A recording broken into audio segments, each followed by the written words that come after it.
One time Manson said he created his own economy, and he would randomly hand out money at times to total strangers. And he knew it. And some people would only write him just for the money.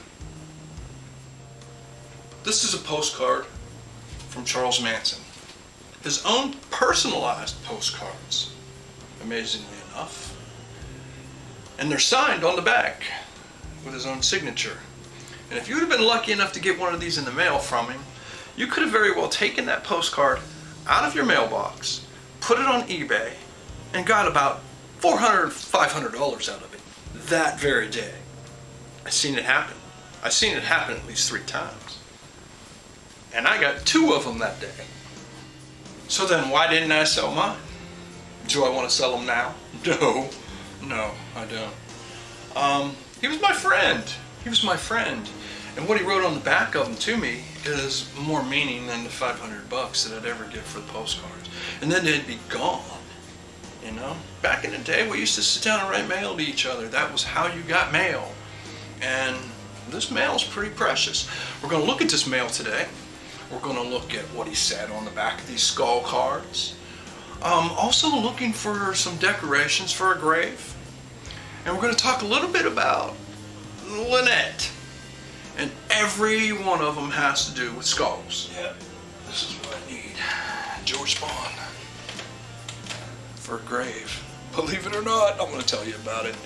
Because people, they're like, why did you put that on George's grave? Well, I'm taking it back and I'm putting it on George's grave again. So I need to go buy some marigolds and put them in this. This goes on the grave too.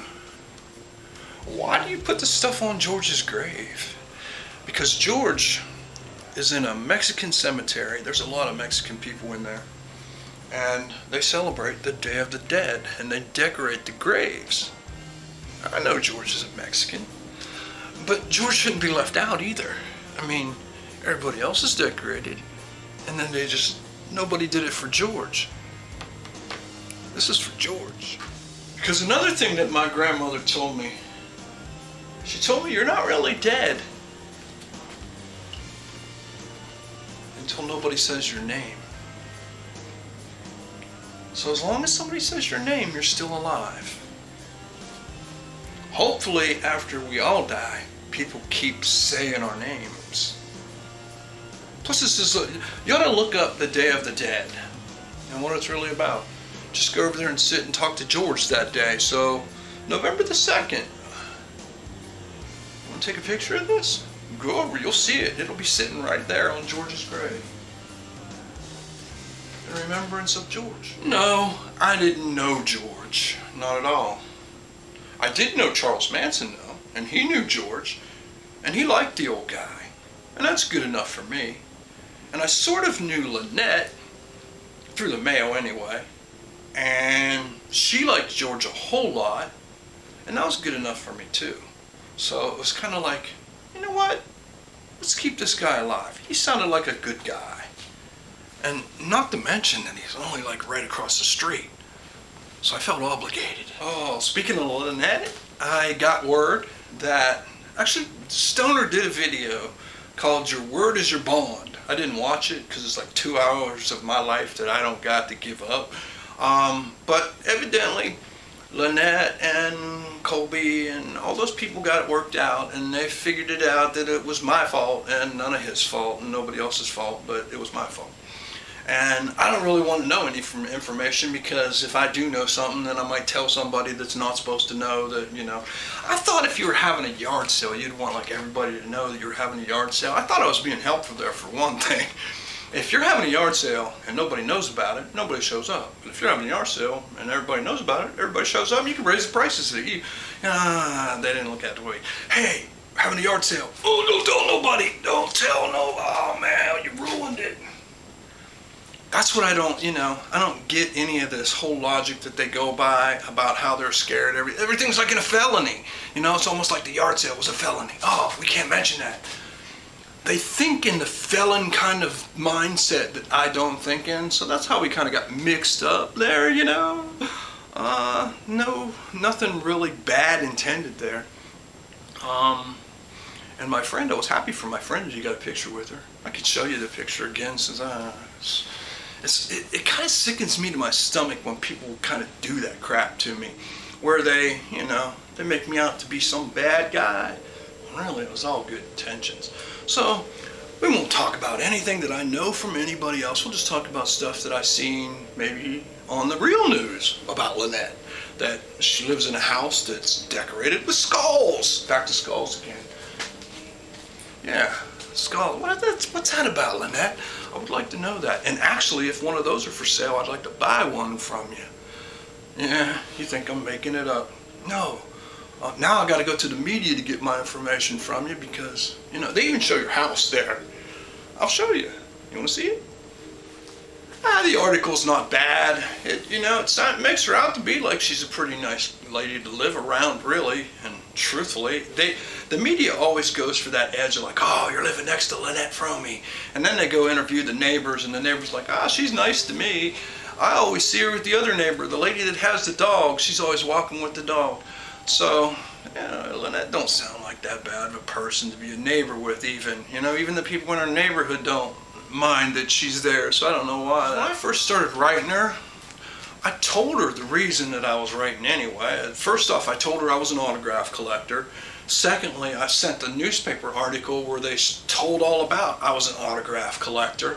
And secondly, I told her that I knew Charles Manson, and Charles Manson still liked her a lot.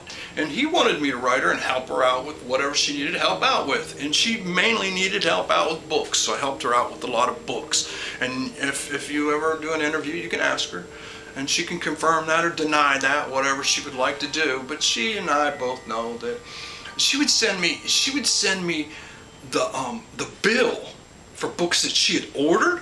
And then she'd tell me, hey man, pay this bill. And then she'd ask me in letters after that, did you pay that bill? Because she would, most people wouldn't pay the bill. I paid the bill. I wrote her because Charles Manson was still, honestly, in love with her. You can hear it from the Manson family a lot. Charlie was a loving guy. And most people will look at it like, yeah, these people were a cult. That's why Charlie was such a loving guy. But I am one of a very, very, very few people. I was trying to think about how many people actually would be in this category, and I can think of two. And I'm one of them that has been alone for a substantial amount of time with Charles Manson. I mean, me and him one-on-one, all alone, all by ourselves, with nothing to talk about except whatever comes to your mind. And the other person is George Stimson. But everybody else, even down to Nicholas Schrack, he's always been in that room with Manson with somebody else. The first time it was with a film crew. The second time it was with Grey Wolf and Star, and I don't even know, Black Wolf might have even been there at that point.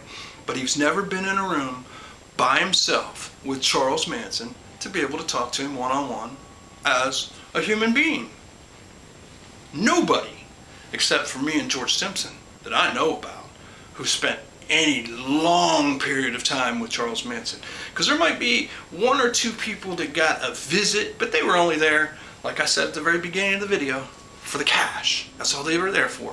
And then after he found out that they were for the cash, they never came back. Because he didn't allow them to come back, because he never sent them any more cash. And I'm not just talking a couple hours. I'm talking a couple 100 hours. After that amount of time, you get to know somebody pretty well. Because things get pretty boring in there. I'm going to tell you, they get really boring in there. Because you sit in there for like 8 hours at a time. And what do you talk about? Even the interview with Trump and Rogan the other day was 3 hours, and they said that was exhausting. We sit in there for 8 hours at a time. Week after week after week after month after month. You get to know somebody pretty well. And I can tell you personally that Charles Manson he has a childlike love to him. If he likes you, that is. If he takes a liking to you, which he took a liking to me, and I took a liking to him too. But he has this childlike love to him, and he will tell you about it too. He'll tell you, hey, I love you. He'll hug you. He'll kiss you. He'll tell you all that stuff. And he's genuine about it too. So, when it comes down to the Manson family saying, hey, Charlie was full of love, that might have been the only love that they ever seen in their entire lives, and they were addicted to it after they seen it. But Charlie, he's a loving dude, not shying away from telling you that he loves you. I'm sure that there's hundreds of people out there that he's told he's loved them. Me, I don't tell hardly anybody I love them. That's not in my vocabulary, Charlie. My dad never told me he loved me. I know he loved me, but my dad never said that shit. So it's like that's not something else.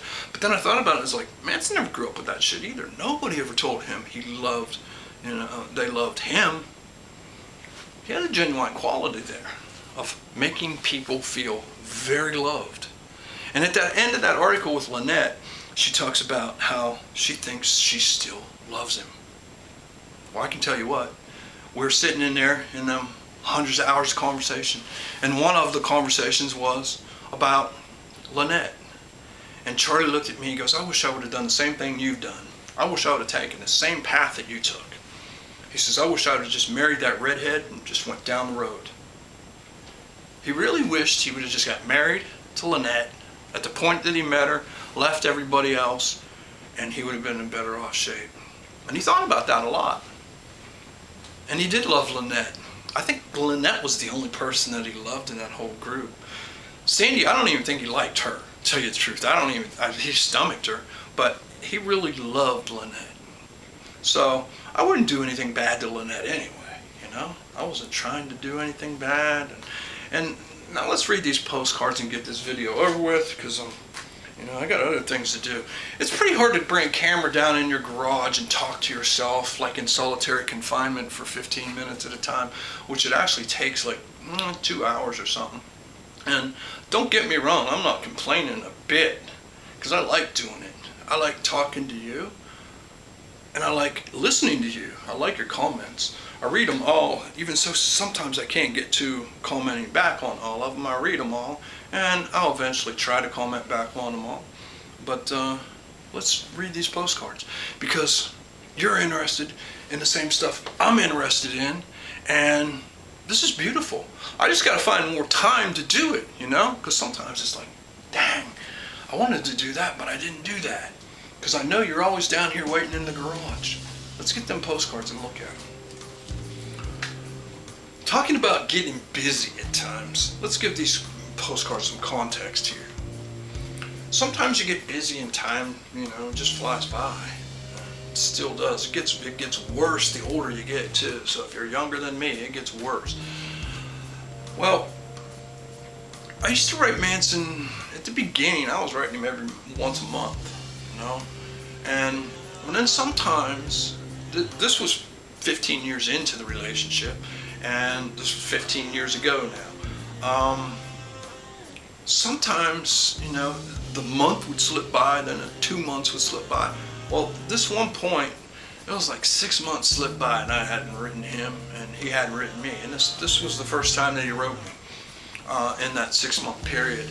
And if there was ever you took a break, like a 6 month period with Charlie, in the back of his mind, he was always thinking like maybe you didn't like him anymore. And it comes out in these postcards. And these postcards kind of apply. They could apply to me. They could apply to Lynette even. These actually could apply to Lynette too. For what Manson hasn't spoken to her for what? It's like 50 years now. But the same thing that he wrote on this to me in the 6 month period, talking about him and I's relationship, it applies to Lynette too. I forgot what I forgot and why Ohio's okay, but too cold. If I ever, never, it will be forever and always. Maybe, or we could just smile. Easy, Charles Manson. If it was ever real,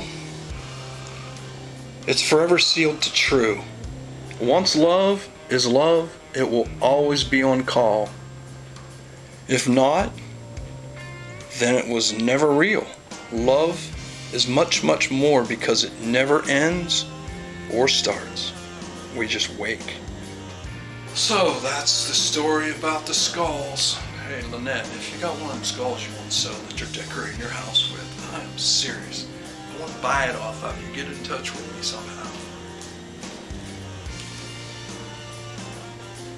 I guess the moral of the story is some people get into things for the cash. And some people get into things for the love of it. You pick.